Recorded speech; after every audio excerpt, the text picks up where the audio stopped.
प्रिय छात्र छात्राओं, एक बार फिर से हम ऑनलाइन कक्षा में हैं और कोरोना संक्रमण का ग्राफ शीर्ष पर है। मैं doctor Akhilesh Kumar, associate professor Hindi विभाग, HD जैन कॉलेज आरा। हम लोग स्नातक खंड 3 के छठे पेपर में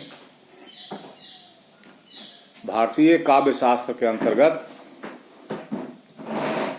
रूपक का अध्ययन कर रहे हैं और रूपक के अध्ययन के क्रम में उसके अवयवों की चर्चा कर रहे हैं। और पूर्व में बताया जा चुका है कि रूपक या नाटक के जो 3 प्रमुख तत्व हैं, कथा, वस्तु, नेता और रस, उसके साथ ही अभिनय, रंगमंच और वृत्ति का भी उतना ही महत्व है। तो आज हम रूपक के विश्लेषण के क्रम में अभिनय और रंगमंच पर अपना ध्यान केंद्रित करेंगे।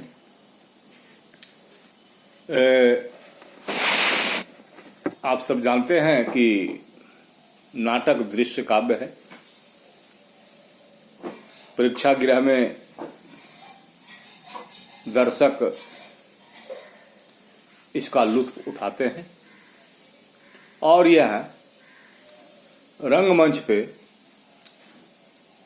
अभिनय के द्वारा प्रेक्षकों के सम्मुख लाया जाता है। तो नाटक में अभिनय और रंगमंच का बहुत बड़ा हाथ है। अभिनय नाटक का प्रधान अंग है। नाट्यशास्त्र के आचार्य भरत मुनि ने अपने नाट्यशास्त्र में इसका विस्तृत विवेचन किया है और अभिनय शब्द जो है उसका मूल धातु निया है। टवर्गी न और इया, च छ ज झ इया, निया धातु इसके मूल में है और अभिजोड़ नियम से हुआ अभिनय।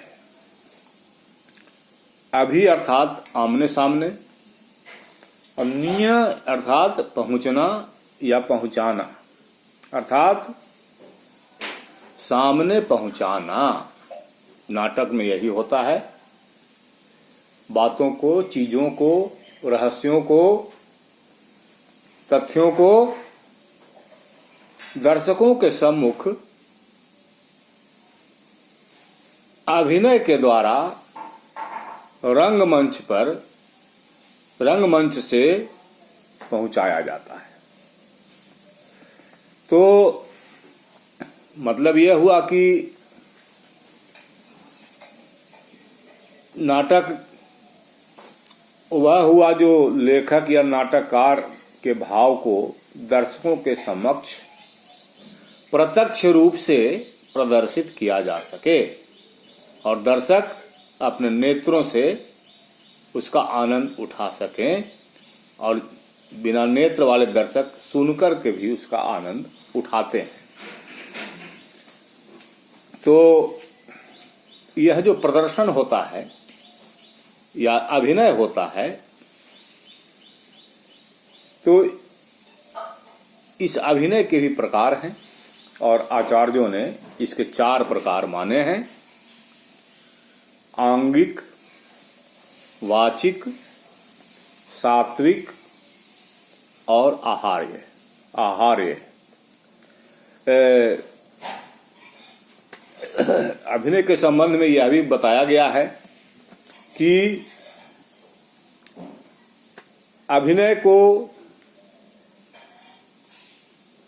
न तो पूर्ण यथार्थ होना चाहिए और न ही बिल्कुल कृत्रिम। यथार्थ और कृत्रिम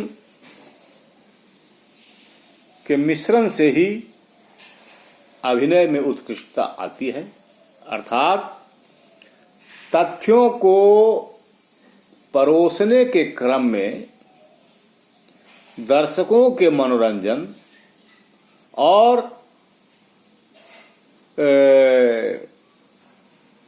उसे आकर्षक बनाने के लिए अगर उसमें कृत्रिमता की जरूरत पड़ती है तो उस कृत्रिमता को लाई जानी चाहिए, ताकि परीक्षा गृह में बैठे हुए दर्शक उबन महसूस न करें, उनका एकाग्र ध्यान बना रहे।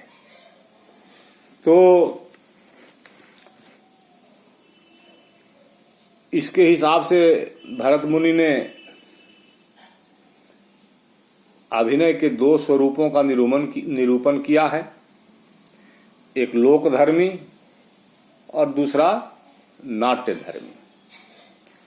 तो लोकधर्मी से अभिप्राय हुआ यथार्थ रूप जो लोक में प्रचलित है, और नाट्यधर्मी का मतलब हो गया नट परंपरा के अंतर्गत। तो अभिनव गुप्त ने आचार्य भरत के मत में संशोधन करके दोनों के दो दो प्रकार का कथन किया है। लोकधर्मी के दो भेद बताए हैं। उनके अनुसार चित्त की दशा को प्रकट करने वाला अभिनय तथा बाह्य वस्तु के स्वरूप को प्रकट करने वाला अभिनय। और नाट्यधर्मी के भी दो रूप बताए हैं, पूर्णतया कृत्रिम और आंशिक कृत्रिम। और आप जानते हैं कि पूरी तरह से जहां कृत्रिमता होती है वह उतना प्रभावकारी नहीं होता है, उसमें तथ्यात्मकता होनी बहुत ही जरूरी होती है। तो तथ्य के साथ कल्पना का समावेश ही श्रेष्ठ होता है। अब हमने जो अभिनय के चार प्रकार बताए, आंगिक, वाचिक, सात्विक और आहार्य, इसको संक्षेप में देख लिया जाए। आंगिक अभिनय क्या है? स्वाभाविक है, अंग इसका मूल है। तो इस प्रकार के अभिनय में अंग संचालन की क्रिया का वर्णन होता है। पात्र जो है वह अपने अंगों के माध्यम से भावों की अभिव्यक्ति करता है। अब कभी किसी बात पर जो है उपहासात्मक जो है हंसी हंसनी है तो जोरदार ठहाका लगता है। गुस्से का प्रदर्शन करना है तो मुट्ठियां तन जाती है, पैर पटकने की भी स्थिति हो जाती है। तो इस तरह से विभिन्न प्रकार की भाव भंगिमाओं को प्रदर्शित करने के लिए तदनुरूप शरीर के अंगों की क्रियाशीलता होती है। अब किसी को गोली लगेगी तो उसको गिरना ही होगा, खड़ा रहेगा तो उपहास का पात्र होगा। तो इसमें विशेष रूप से सिर, कभी हां कहना है तो हां में सिर हिलाएंगे, ना कहना है तो ना में सिर हिलाएंगे।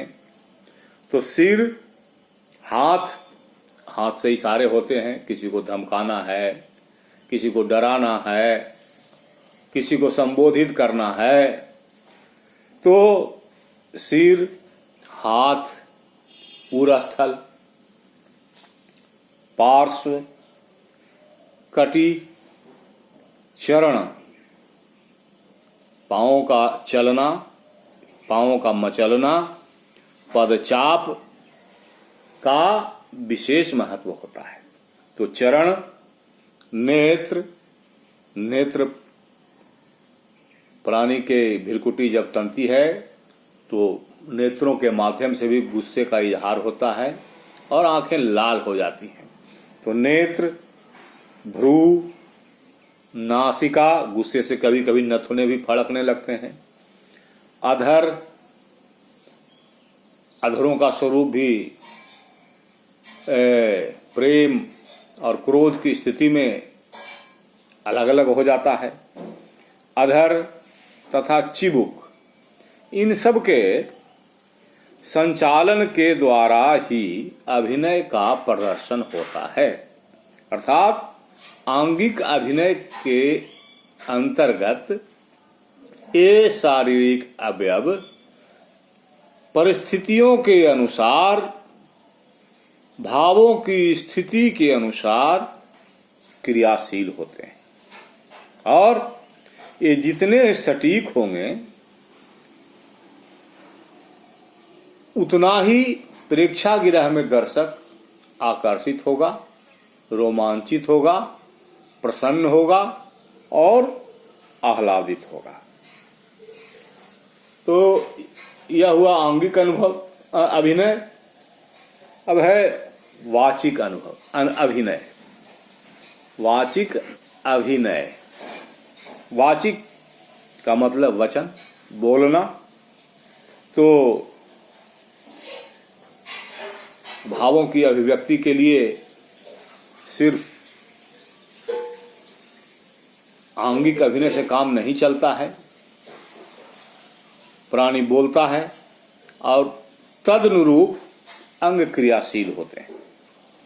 तो वाचिक अभिनय के अंतर्गत भरत मुनि ने स्वर शास्त्र, छंद, व्याकरण, अलंकार, गुण, वृत्ति, विभिन्न भाषाओं तथा उनके प्रयोग संबंधी नियमों का वर्णन किया है। अब पात्रों का अलग अलग स्तर होता है। राजा का अलग स्तर है, भिखारी का अलग स्तर है, डकैत का अलग स्तर है, सेठ का अलग स्तर है। तो पात्र अपनी हैसियत के अनुसार जब भाषा का प्रयोग करता है तो नाटक की गुणवत्ता,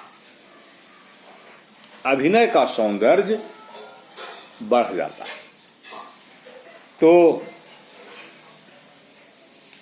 इस विषय के अंतर्गत विभिन्न पात्रों के संबोधन के रूप, स्वरों के आरोह अवरोह, स्वरों के प्रयोग आदि का सूक्ष्म विवेचन किया गया है।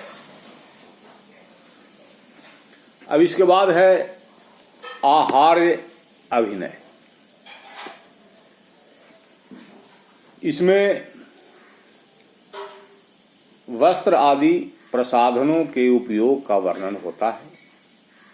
पात्रों के वस्त्र, रंग एवं उसकी विविध प्रकार की सजावट का विशद वर्णन भरत ने किया है।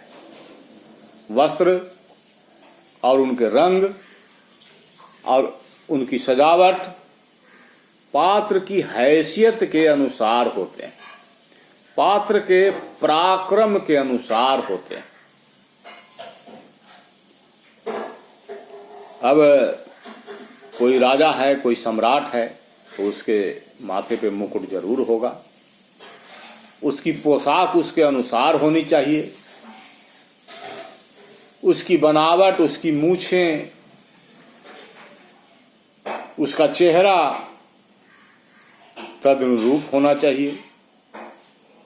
एक भिखारी को वस्त्र से भिखारी दिखना चाहिए। भिखारी को ब्रेसलेट, धोती नहीं पहनाई जा सकती, कोट नहीं पहनाए जा सकते, अच्छे सजे हुए कपड़े नहीं पहनाए जा सकते। उसके वस्त्र जैसे तैसे होने चाहिए, कहीं से फटे भी होने चाहिए। तो पात्र के अनुसार उनके वस्त्र भी होने चाहिए, उनके रंग भी होने चाहिए और उन वस्त्रों की सजावट भी होनी चाहिए। अब कोई साम्राज्ञी है और कोई दासी है तो पहरावा से यह दिखना चाहिए।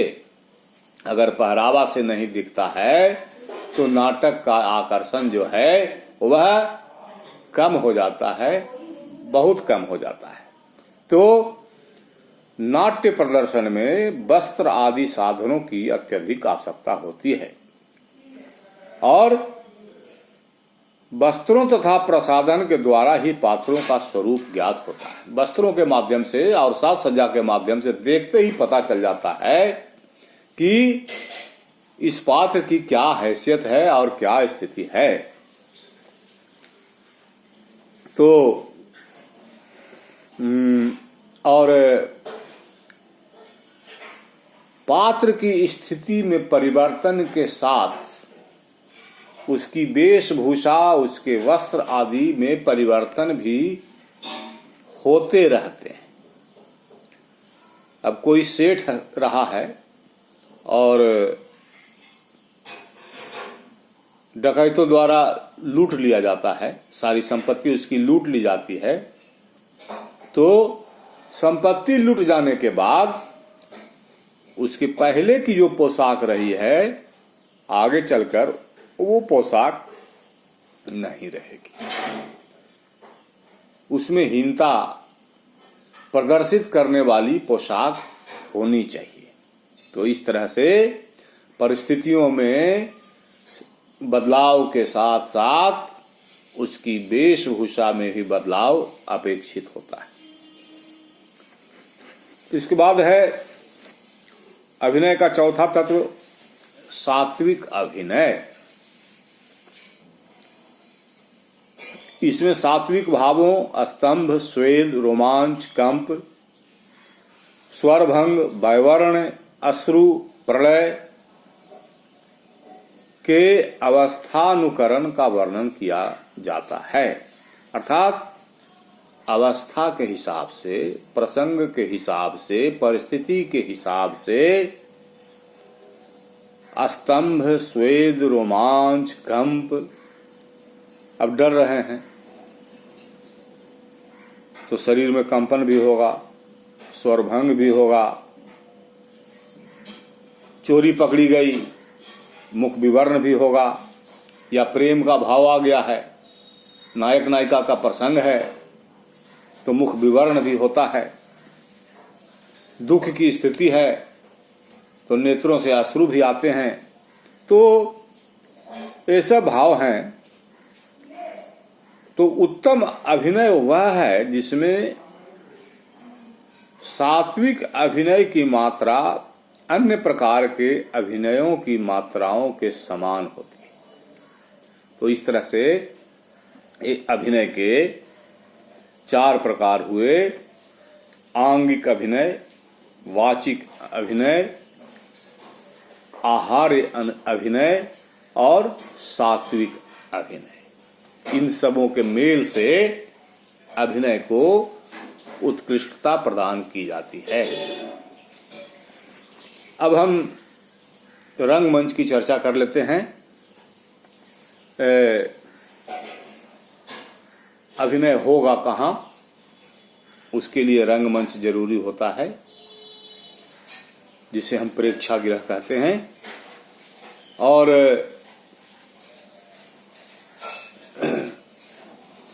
नाटक को अभिनय ही होना चाहिए।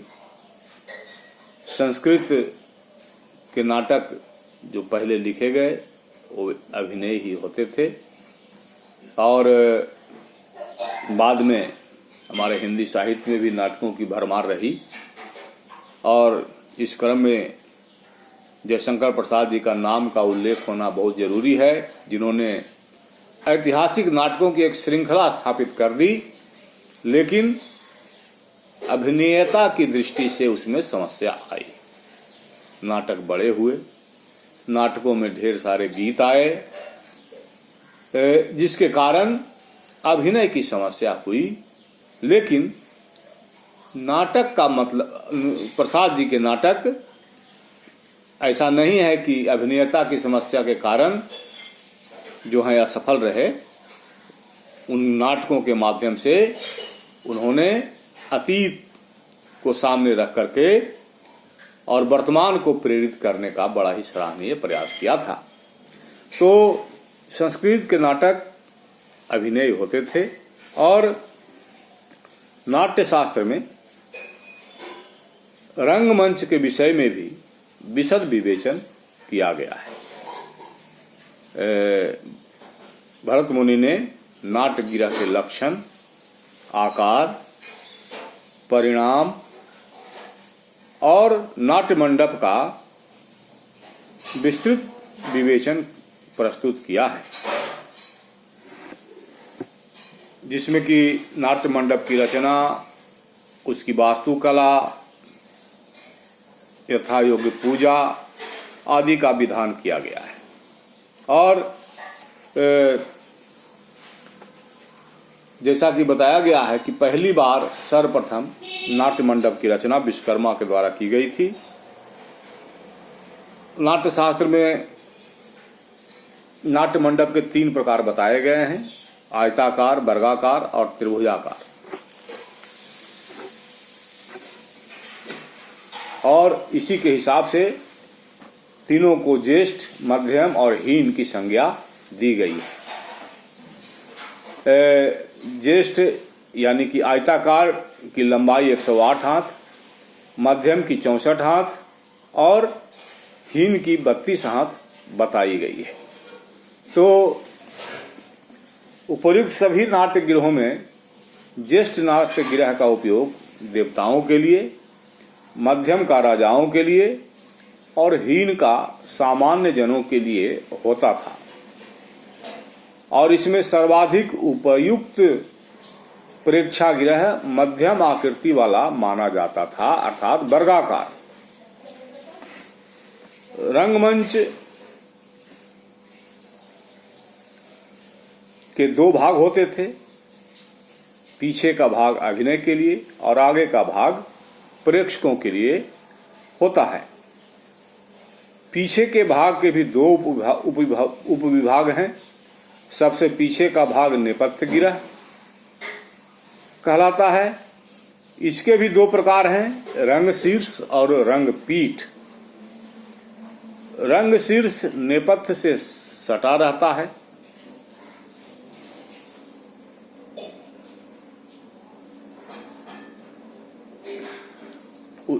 जो सटा रहता है उसे रंग शीर्ष कहते हैं। और रंग पीठ जो है, रंग शीर्ष के आगे के भाग को कहा जाता है। रंग शीर्ष में नाना प्रकार की चित्रकारी से युक्त पर्दे रहते हैं और उन पर्दों को परिवेश के हिसाब से बदला जाता रहता है। कभी जंगल का दृश्य हो जाए, कभी राजमहल का दृश्य हो जाए, तो उन दृश्यों के परिवर्तन के हिसाब से जो हैं वे पर्दे भी बदलते रहते हैं। जो इसका जो है रंगमंच पर ध्यान रखा जाता है।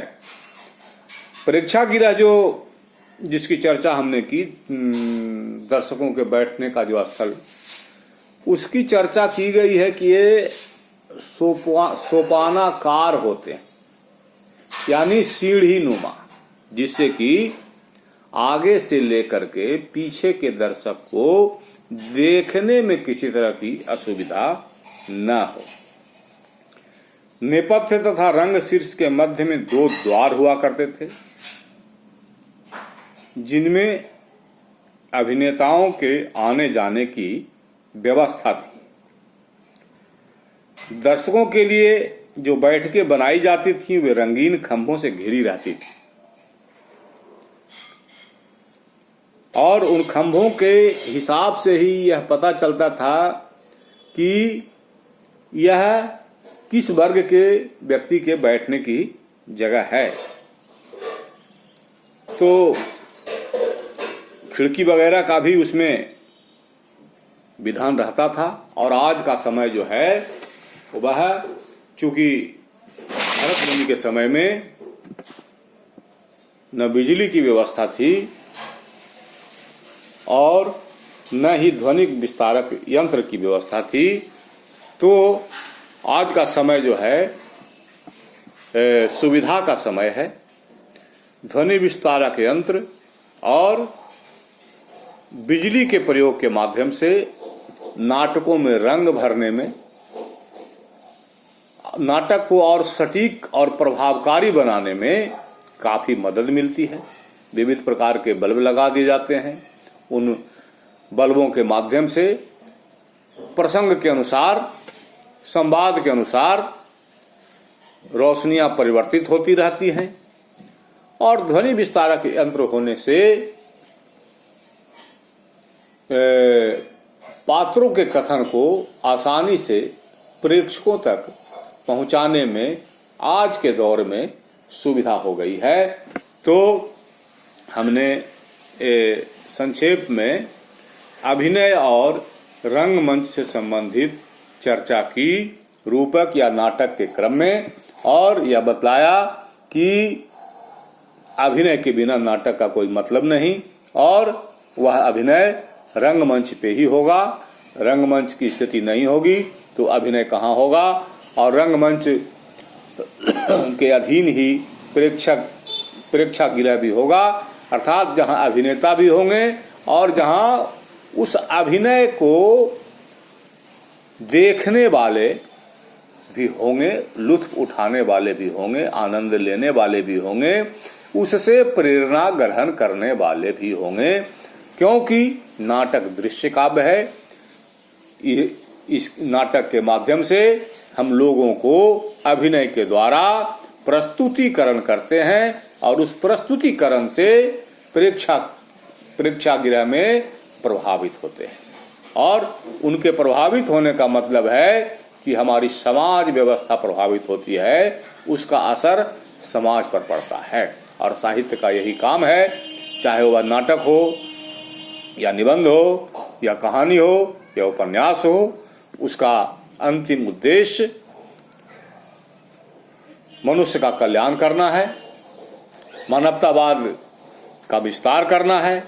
तो दृश्य काव्य के माध्यम से संदेश ज्यादा प्रभावकारी तरीके से लोगों तक पहुंचाया जाता है और इस प्रभाव को बनाने में अभिनय और रंगमंच का अहम योगदान है।